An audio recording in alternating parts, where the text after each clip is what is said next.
Major development this morning in the race to become the next Prime Minister of Britain. For more now on the race, let's go live to Glenn McGregor in London. Greg, what's the news?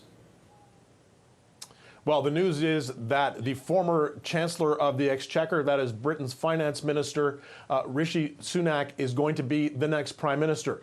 We are expecting the results of a vote to be announced this morning in which Conservative MPs in Parliament would have voted for their choice to put on the ballot.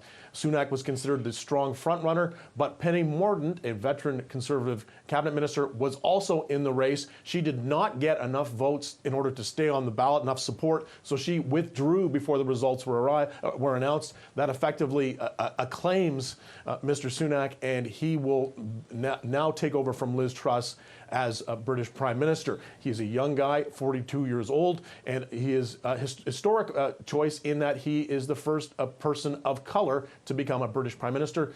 His parents are of Indian descent. They immigrated from Africa before he was born. He was born in Southampton, England, and had a very British education and went to some of the best schools and universities in the UK, and also served in the role as Chancellor during the COVID pandemic.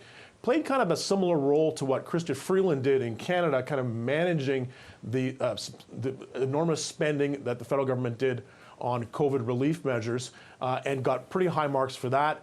But now the British economy, like so many others in the Western world, is struggling with high inflation, a high cost of living, and rising interest rates. Less popular now, but he will have some time before another federal election here, not until January of 2025, that the Conservatives will be required to dissolve Parliament and go back to voters. But there's going to be a lot of pressure in the next weeks and months to have another federal election here.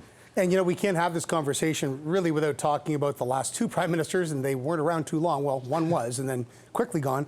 You know, even Liz Truss's tenure was just breathtakingly bad. And Boris Johnson, I mean, was he ever really, Glenn, a serious contender to come back after that scandal?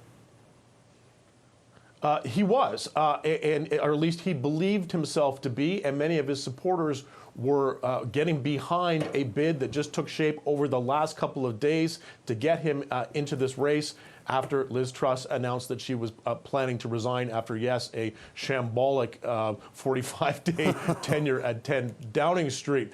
Johnson was on holidays in the Caribbean and then flew back to London on Saturday to kind of coordinate to see if he could get enough support from MPs in the Conservative caucus to get him over the 100 MP threshold that was required to stay on the ballot, and to see if he could challenge Rishi Sunak for the leadership. And had he done that, he had actually had a possible route to victory, because if both Sunak and Johnson had gotten enough support from caucus, it would have gone to a vote of the broader party membership, an online vote that was scheduled for Friday, and the thinking was amongst pollsters that Johnson could have won that because he's still very popular amongst the party's grassroots, and he could have then made this, you know, Lazarus-like return to power and move back into 10 Downing Street after having exited it only a few months ago. But there was a lot of concern among Conservative MPs that the Partygate issue was still hanging over him.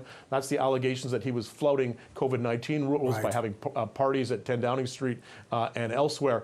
So there's a parliamentary inquiry that's ongoing to that. And so Conservatives just didn't want to touch that and decided that Sunak was the better choice. Yeah, number 10 Downing, like an Airbnb right now. The cat's the only regular occupant these days. Hey, Glenn, thanks for breaking that news for us. Appreciate it. We'll check back with you in a bit.